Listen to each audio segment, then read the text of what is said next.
How's it going, YouTube? Navy Sooner here. So today we're going to be going over this gun, the Daniel Defense DDM4V7.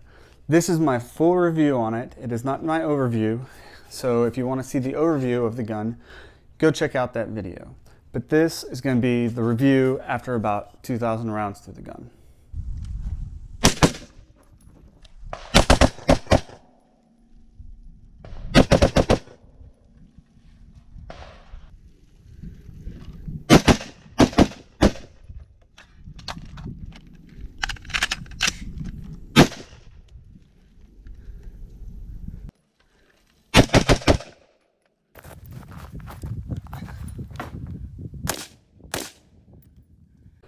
So, let's go over this gun a little bit. We're not going to go into full detail about the specs on it, but just some of the key points since I went over it a lot more in my initial thoughts video. It's got a 16-inch cold hammer forged barrel that's government profile. It's got a mid-length gas system that has a pinned gas block in it. It's got a 15-inch MFR handguard, which is M-lock all the way around. And there are some QD spots here and a metal QD insert there. And you got QD inserts up at the front.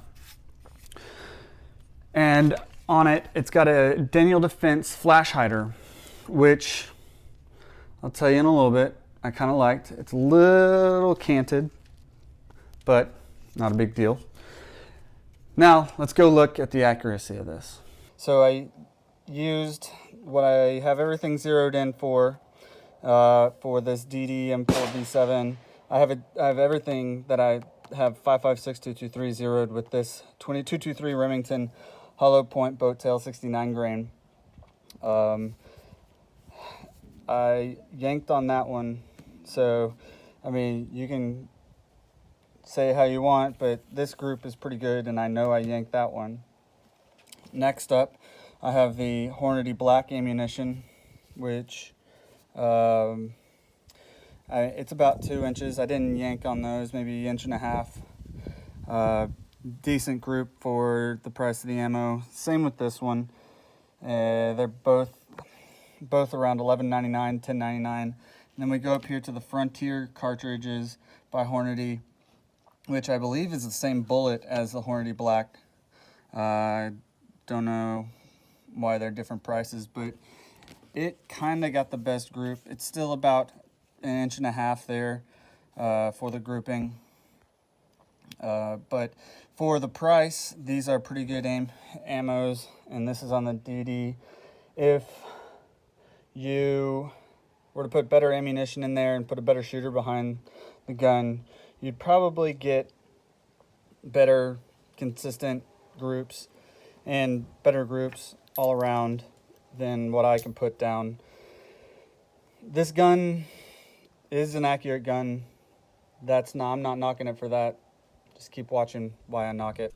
All right, so there's the accuracy for you. It's more accurate than I'm gonna be, that's for sure. And I've never seen any complaints about the accuracy of the DD556 guns. So there you have it for accuracy. Now we're gonna go into what I like about this gun. What I like about this gun is the recoil that they say you get from the overgassing was negligible. It's 5.56, 16-inch barrel, it's mid-length gas system. I didn't have any problems with recoil. I did have some problems with the gas system, and we'll go into that later. Something else I liked is I like this pistol grip. Some people don't like this bump right here, this hump, but it works for me. My fingers fit just fine right there, and I like the rubber overmolding on it. Some people don't like rubber overmolding, but didn't bother me. I like that it's M-lock all the way around, except for the top, obviously. But I like that it's M-lock all the way around. The flash hider was actually pretty good. I don't have any video of me showing the flash on it, but it reduced better than a A2 bird cage, and I like A2 bird cages, so this is a step above it. It's probably more expensive than an A2 bird cage, but It's a pretty good flash hider. Things that I didn't like about it. So this gun right now, it has all the trigger parts except for the springs in it. It's heavy. With the stock trigger springs in it, it's really heavy.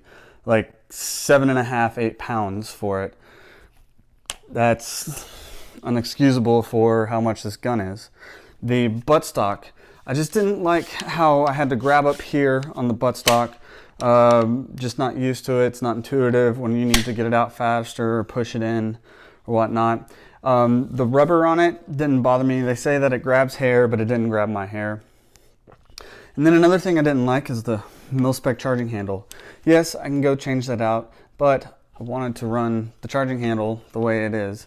I would have run the trigger the way it is all the way through the review, but I just couldn't get over how heavy it was, so I had to go change that out. One of the issues that I had with this gun was when I changed out the trigger, I put in a drop-in trigger. There's a 3.5 pound drop-in trigger. This comes with an H buffer in it. For some reason, the gas system, the buffer, and the trigger did not like each other with that drop-in trigger. So I would get like, the trigger would catch the sear right, like just barely going back maybe a millimeter or two. And for some reason, the bolt carrier wouldn't set it all the way, or if it did, I don't know, the gas system was messed up for doing that with it. I put in a H2 buffer, same thing.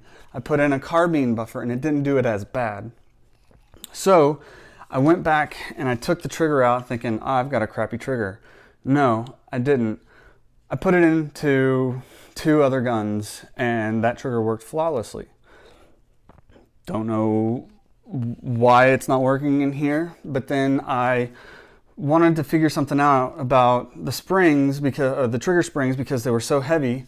So I got the JP Enterprises springs. They're like 3.5 to 4 pound trigger springs, and it was working better with the H buffer that came in it, but I was still getting some issues with it not resetting all the way, or not resetting at all with that spring system.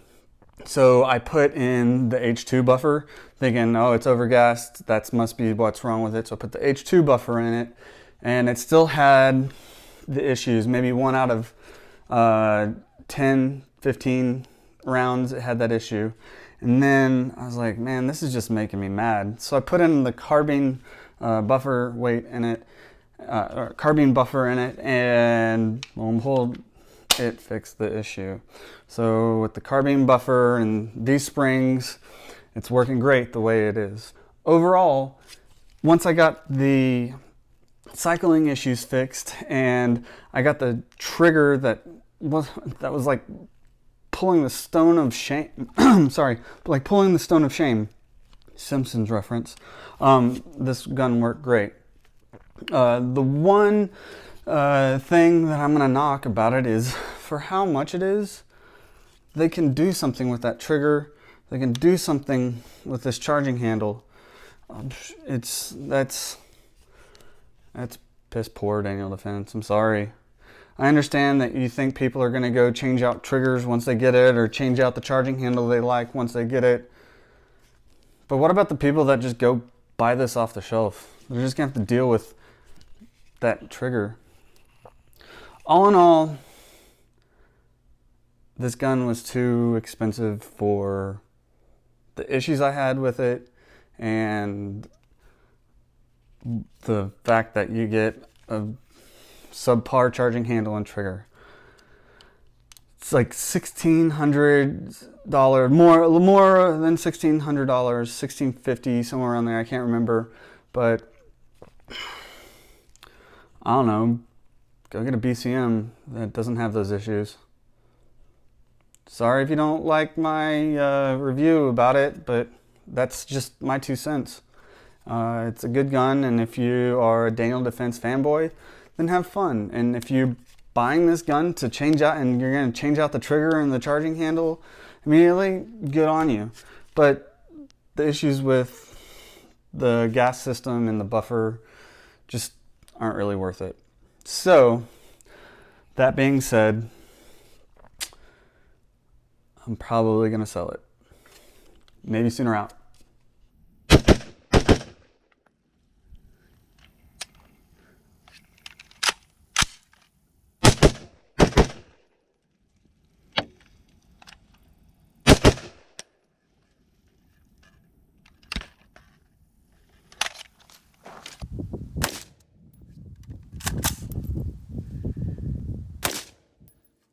What is wrong with this shit?